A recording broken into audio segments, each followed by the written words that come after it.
Fala aí pessoal, mais uma videoaula e hoje nós vamos falar sobre o mercantilismo. O mercantilismo foi a política econômica do Estado moderno, ou seja, do Estado absolutista. Quando o feudalismo entrou em crise, cria-se um novo Estado, que é o Estado centralizado. Politicamente, esse Estado é absolutista e economicamente, esse Estado é mercantilista. Os objetivos do mercantilismo são bem simples. Em primeiro lugar, o mercantilismo buscava fortalecer o Estado e, em segundo lugar, enriquecer a burguesia. E qual que é a razão dos reis absolutistas buscarem o enriquecimento da burguesia? O objetivo é que a burguesia pudesse se enriquecer e, consequentemente, quanto mais a burguesia ganha dinheiro, mais a burguesia paga impostos e, naturalmente, acaba fortalecendo o Estado absolutista. Quando falamos sobre o mercantilismo, a gente pensa logo num período de transição. E essa transição se dá entre o feudalismo e o capitalismo. O mercantilismo já não é mais a economia feudal, mas traz resquícios do sistema feudal. O mercantilismo ainda não é capitalismo, mas é uma preparação para chegar no capitalismo. Então, a marca registrada do mercantilismo foi a acumulação primitiva de capital, ou seja, durante o período mercantilista, a burguesia acumulou muito capital, a burguesia se enriqueceu muito, e é justamente essa burguesia muito rica que lá em meados do século XVIII dá início à Revolução Industrial, dando origem ao capitalismo moderno.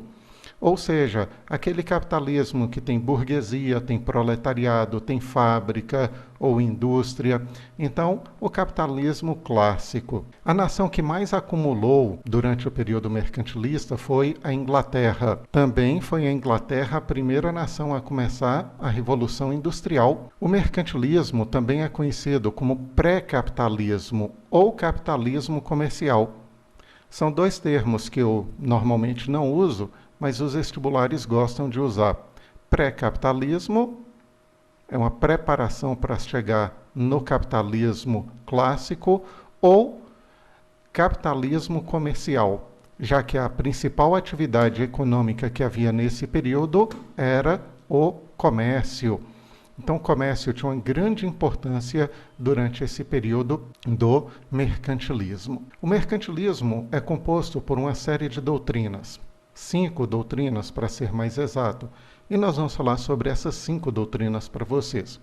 A primeira doutrina a gente chama de metalismo, ou seja, a fonte de riqueza do Estado é a acumulação de metais preciosos.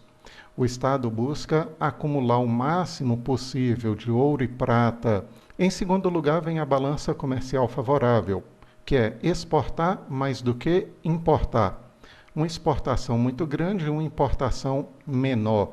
Vender mais do que comprar, vender caro e comprar barato. Isso acaba levando a uma acumulação de metais preciosos. Alguém poderia dizer, mas se eu vendo mais do que eu compro, eu acumulo dinheiro, papel e não metais preciosos. Pois é, aí entra uma informação fundamental. O dinheiro daquela época não era de papel.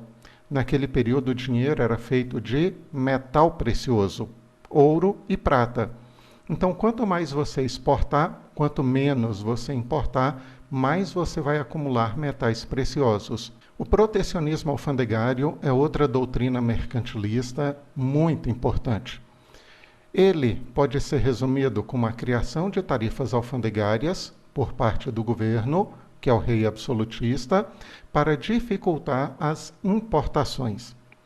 Então, se o meu país compra muito produto de outro país, de algum vizinho, eu estou perdendo muito metal precioso.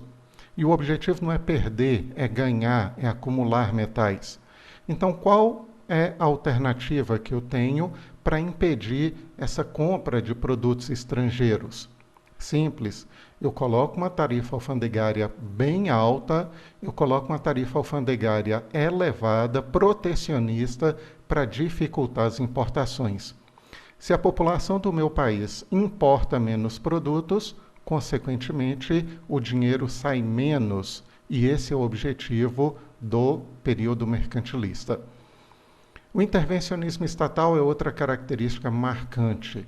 O Estado, que é o Estado absolutista, controla totalmente a economia. 100% da economia é controlado pelo rei absolutista. Como um dizer tradicional, o rei, nesse período, determina quem produz, o que produz, para quem vai vender e a qualidade do produto. Durante essa época não existe nenhuma liberdade. 100% da economia é controlada pelo Estado. E a última doutrina a gente conhece como colonialismo, que é a conquista de colônias com o objetivo de serem exploradas pelas metrópoles. Basta você pensar em Portugal e Brasil. O pau-brasil que estava na Mata Atlântica foi levado para Portugal.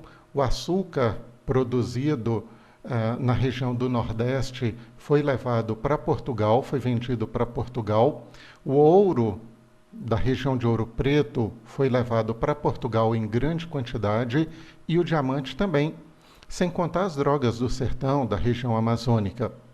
O México tinha muito ouro e a Espanha levou. O Peru tinha muita prata e a Espanha levou grande parte desse ouro e dessa prata para a Europa, para a metrópole. Então a lógica é explorar a colônia em benefício da metrópole.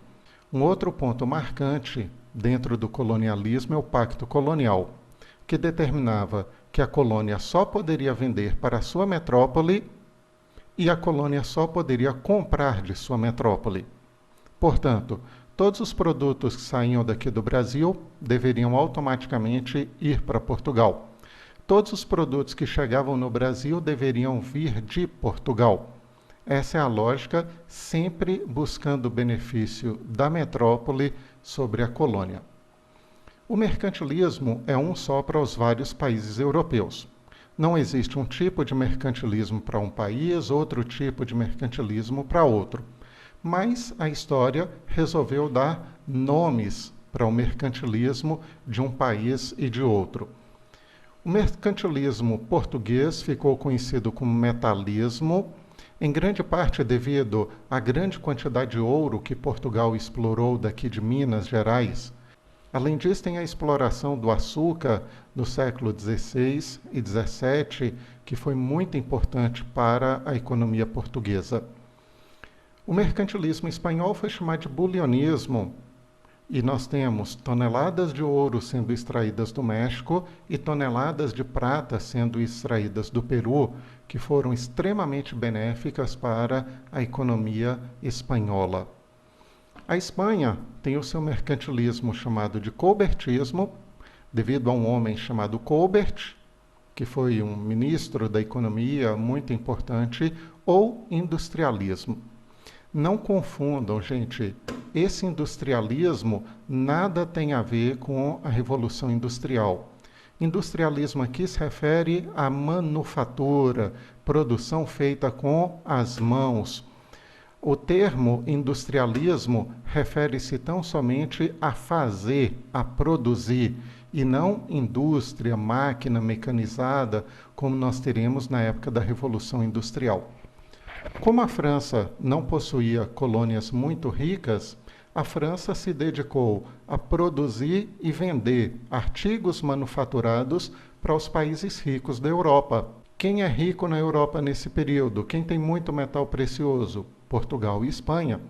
E dessa forma, a França produz muito artigo e vende muito artigo para Portugal e Espanha, ganhando muito metal precioso dessa forma. A França também se destacou pela ação dos piratas, no caso aqui, os corsários, ou seja, pessoas que trabalhavam para o Estado. Eles eram piratas, eles saqueavam navios, mas eles trabalhavam em nome do Estado, trabalhavam para o governo francês. O mercantilismo inglês foi chamado de comercialismo ou industrialismo e tem a mesma característica da França. O mercantilismo inglês é marcado pela produção e venda de manufaturas. Para quem? Principalmente para Portugal e Espanha, que são as nações ricas. Esses dois países produziam pouco e importavam muitos artigos. A França e a Inglaterra se aproveitaram para produzir manufaturas e vender para esses dois países. A pirataria, no caso inglês, foi mais intensa que no caso francês. Os corsários roubaram vários navios em nome da rainha, por exemplo, a Rainha Elizabeth, então foi uma prática constante entre os ingleses. Já o tráfico negreiro foi muito forte.